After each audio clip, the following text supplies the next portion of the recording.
Yesu ashimwe. Ndabasuhuje mu izina ry'umwami wacu Yesu. Mbahaye ikaze mu mwanya w'ijambo ry'Imana. Nitwa Nkundamahoro Salomo, mwene so muri Kristo Yesu, musangirira ijambo ry'Imana kuri uyu muyoboro w'iyobokabutumwa undi umwe official. Mbahaye ikaze muri iyi nyigisho twatangiye.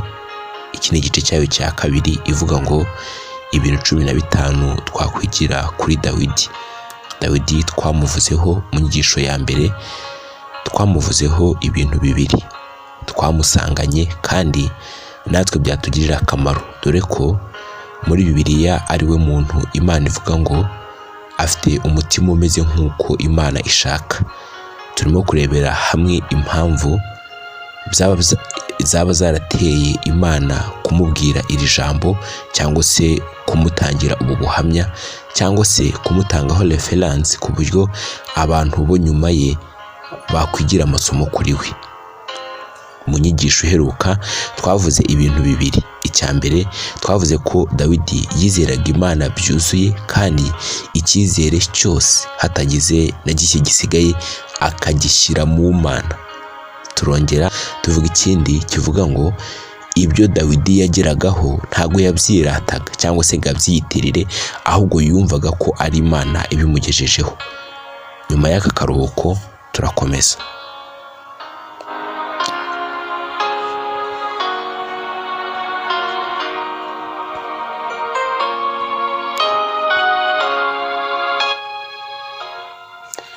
Muri iyi nyigisho tugiye kurebera hamwe ibindi bintu bibiri twakwigira kuri Dawidi nk'uko iyi nyigisho dukomeje kuyitanga. Icyo nakwita icya gatatu, Dawidi yaharaniraga ko icyubahiro gihabwa Imana atari we ubwe. Yaharaniraga ko icyubahiro cyose gihabwa Imana atari we gihabwa. Iyo dusomye ijambo ry'Imana muri Samweli wa mbere igice cya 17 umurongo wa 26 haranditse ngo, maze Dawidi avugana n'abantu bamuhagaze iruhande ati, uzica uwo Mufilisitiya agakuraho Isirayeli igitutsi bazamugororera bate? Mbese uwo Mufilisitiya utakebwe asuzugura ingabo z'Imana ihoraho ni muntu ki? Bivuze ngo aha Dawidi yagaragazaga ishyaka, yarwaniraga icyubahiro cy'Imana, yarwaniraga ko Imana yubahwa.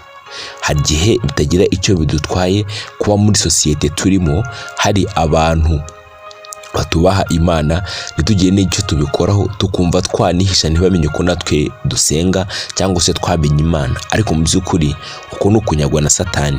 Birakwiriye yuko abo tubana, abo dukorana, abaturanyi bacu bamenye ibyiringiro byacu n'abo turiho. Nibyo bizababera inkomoko, cyangwa se nibyo bizababera intangiriro yabo y'agakiza. Bivuze ngo natwe dukwiye guhanira ko icyubahiro cyose gihabwa Imana. Reka twongere dusome umurongo wa 36 n'ubundi muri Samweli wa mbere igice cya 17. 36 nuko ubwo umugaragu wawe yishe intare n'idubu, uwo Mufilisitiya utakebwe azapfa nk'imwe muri zo, kuko yasuzuguye ingabo z'Imana ihoraho.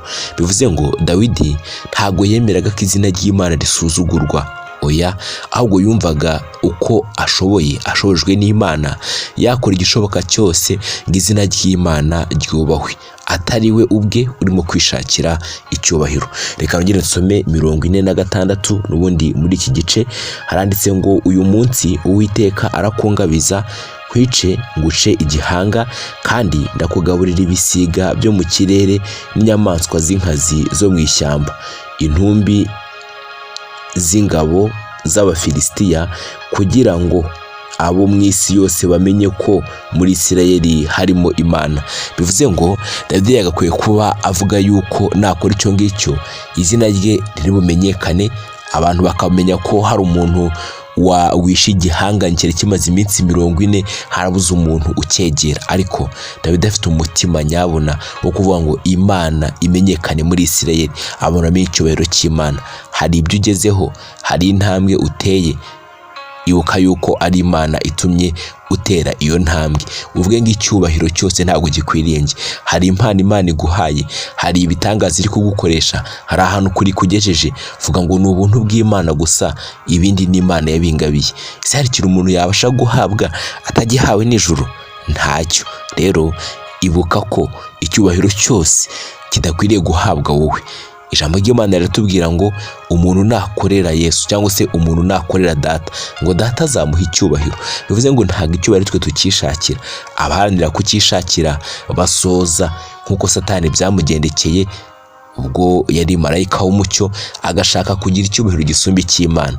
Nta handi yasoreje usibye kumanuka. Bavandimwe, reka duce bugufi, icyubahiro cyose kibe icy'Imana. Icya kabiri tugiye kureba, Dawidi yaharaniraga ko ubushake bw'Imana bukorwa atari ubushake bwe, cyangwa se yashyiraga iby'Imana imbere hanyuma ibyiwe bikaza inyuma. Nk'iyo dusomye mu rwandiko rwa kabiri rwa Samweli igice cya 5 tugasoma umurongo waho wa 19, haratubwira ngo maze Dawidi agisha Uwiteka inama ati, nzamuke ntere Abafilisitiya, urabatanga ubangabize.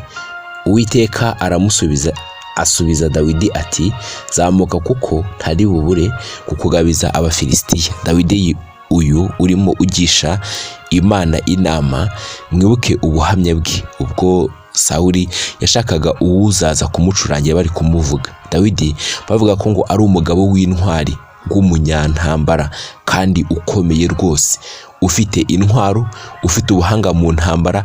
Muri make yakwiye kuba nta kintu agenderaho abaza Imana ngo mbigenze nkuko bitubera kenshi mu mashuri twize cyangwa ubumenyi twagize, tukumva twakora ibintu mu buryo bwacu, ariko Imana hari impamvu ishaka ko uyishingikirizaho buri myanzuro yose ufata. Urumva Dawidi abajije Imana ubushake bwayo mu ntambara ze n'ubuhe.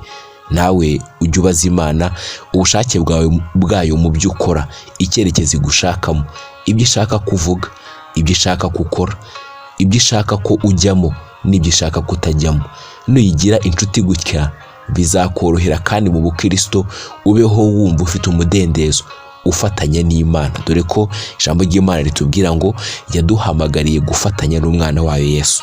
Reka Imana igire imyanzuro mu byemezo ufata, igira ijambo mu byo ukora byose.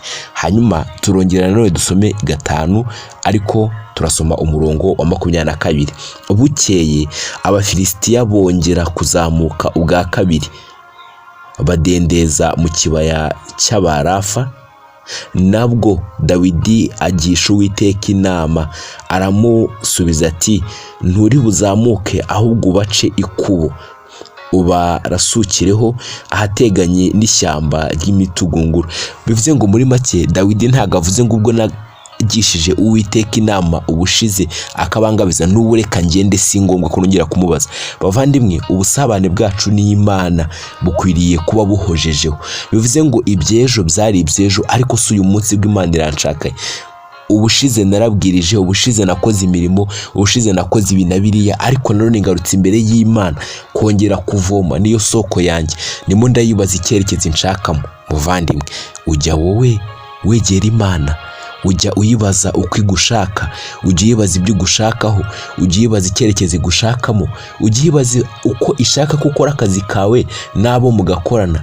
Ese intambara urimo urwana mu by'umwuka na Satani mu bitekerezo, ujye uyiyoboza inzira ikwereke intambwe nyayo yo gutsinda. Urumva ko Imana ihaye Dawidi inama itandukanye n'iya mbere. Noneho iramubwiye ngo noneho ubace ikubo, cyangwa se umere nkaho ubazengurutse. Noneho ntugende ubareba, oya, ahubwo ubace ikubo, ubace iruhande. Bivuze ngo Imana ihora ifite ikintu cyo kukubwira, cyo kukuyoboramo mu gihe uyihaye umwanya. Hari igihe Imana tuyiburira umwanya tukereka ko turi busy, ubuhanga bwacu, ubwenge dufite bukatubera ikigusha pe, ariko Imana ikubabarire, nanjye Imana imbabarire ahantu hose twaba twarakoze ibintu mu bwenge bwacu uko tubyumva cyangwa uko byagakwiye kugenda, nyamara Imana hari ukundi yashaka kutuyoboramo inzira. Tujye twegera Imana, hari umwanzuro ugiye gufata ukomeye, ukawufata mu buryo bwawe. Na Yesu ubwe yaraye ijoro ryose asenga mbere y'uko atoranya abigishwa bari bagiye kuzakorana umurimo. Mbese wowe ugendera muri icyo cyerekezo? Mbese njyewe ko nkubwiye najye nibwira nkigenderamo? Twigire kuri Dawidi no ku bandi bose batubanjirije, ariko turimo kuvuga Dawidi cyane. Reka nongere nsome umurongo wa 23 mwumve uko havuga. Tubonye ko Dawidi yayoboje nabwo Imana inzira. Yego, yayoboje Imana inzira. Hanyuma ku murongo wa 24 Imana ikomeza imubwira, nuko niwumva ikiriri cy'ingabo gihindira hejuru y'imitugunguru, uhereko uhutireho, kuko ubwo Uwiteka ari bube akugiye imbere gutsinda ingabo z'Abafilisitiya.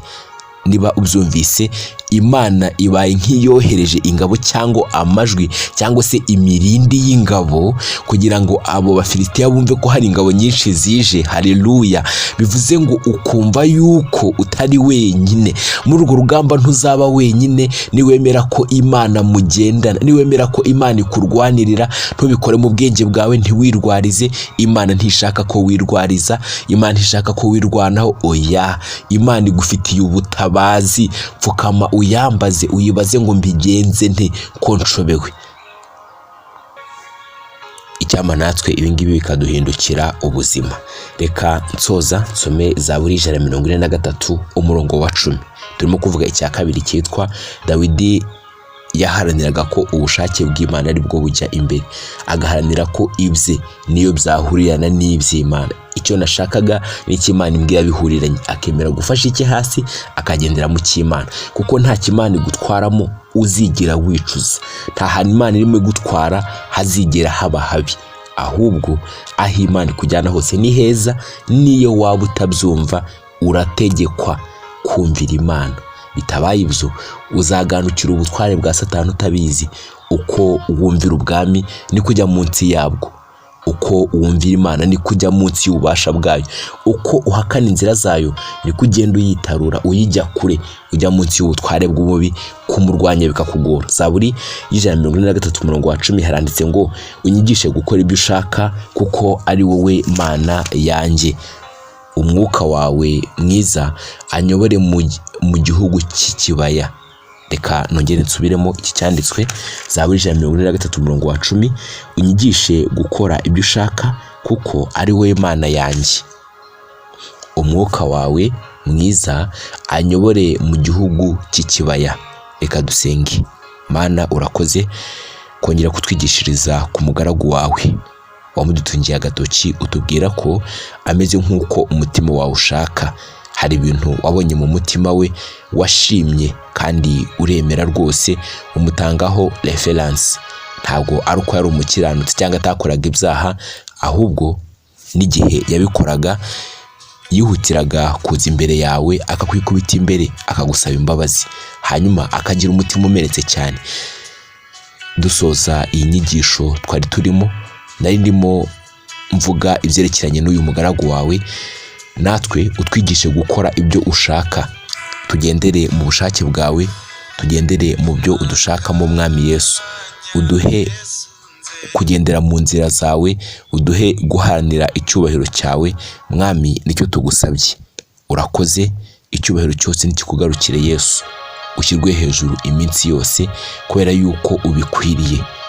Mu izina rya Yesu Kristo, amen.